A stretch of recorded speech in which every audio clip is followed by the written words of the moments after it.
Hello dear students, welcome in today's class. बच्चों आज हम फिर से आपका एक न्यू चैप्टर स्टार्ट करने जा रहे हैं। Okay, so this is your chapter number 30 and the name of the chapter is present perfect tense. ठीक है, so today we will discuss present perfect tense. Okay, let's start. सबसे पहले हम इसकी पहचान जानेंगे। ओके, इस टेंस के वाक्यों के अंत में या है, ये है अथवा चुका है, चुकी है, चुके हैं, ठीक है, चुका हूँ, चुकी हूँ आदि शब्द आते हैं। ठीक है, इस टेंस के जो वाक्य होंगे उनके लास्ट में ये शब्द आते हैं। ठीक है, एग्जाम्पल, हमने खाना खा लिया है, अब लास्ट में क्या आया है, या है। वे घर जा चुके हैं, लास्ट में क्या है, चुके हैं। ठीक है, तो ये इसकी पहचान होती है। अब जब हम इसका अनुवाद करेंगे, यानी कि जब इसको ट्रांसलेट करेंगे, तब हमको कैसे पता चलेगा और कैसे ट्रांसलेट करेंगे, उसका रूल बताया है।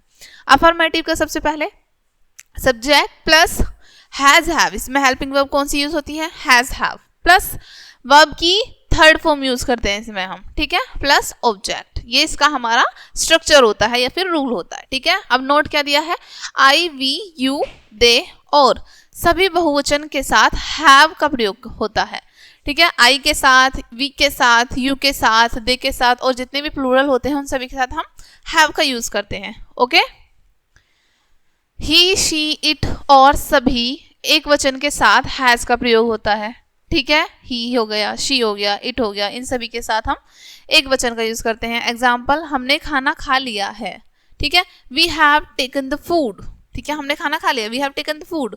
हम पैसे ले चुके हैं, we have taken the money. ठीक है, अब इन्हें देखो अच्छे से समझते हैं। हमने खाना खा लिया है, हमने को हम क्या लिखते हैं ऑलरेडी, वी। ठीक है, वी के साथ हम क्या यूज करेंगे, हैव, वी हैव।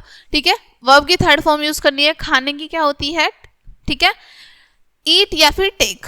ठीक है, अब यहाँ पर हम यूज कर रहे हैं टेक, टेक की हम थर्ड फॉर्म यूज करेंगे टेकन। ठीक है, द फूड, हम पैसे ले चुके हैं, we have taken the money. ठीक है, नेगेटिव का रूल देखते हैं, subject plus has have plus not plus verb की थर्ड फॉर्म प्लस ऑब्जेक्ट। ठीक है, वे घर नहीं जा चुके हैं, they have not gone home.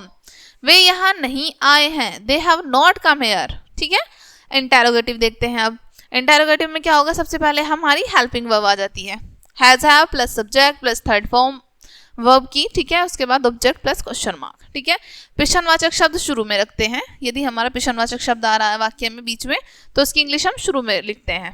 ठीक है, तुमने कक्षा 8 कब पास की है। अब कब हमारा क्वेश्चन वर्ड बीच में आ गया, तो इसकी इंग्लिश हम पहले लिखेंगे। ठीक है, वैन, उसके बाद सेम हम बनाते चलाएंगे, when have you passed class 8 question mark. क्या आप मुझे भूल गए हो, have you forgotten me question mark. Then आपको एक्सरसाइज दी है, ये आपको कंप्लीट करनी है। Okay dear students, I hope ये चैप्टर आपको अच्छे से समझ आया होगा। मिलते हैं नेक्स्ट वीडियो में एंड थैंक्स फॉर वॉचिंग।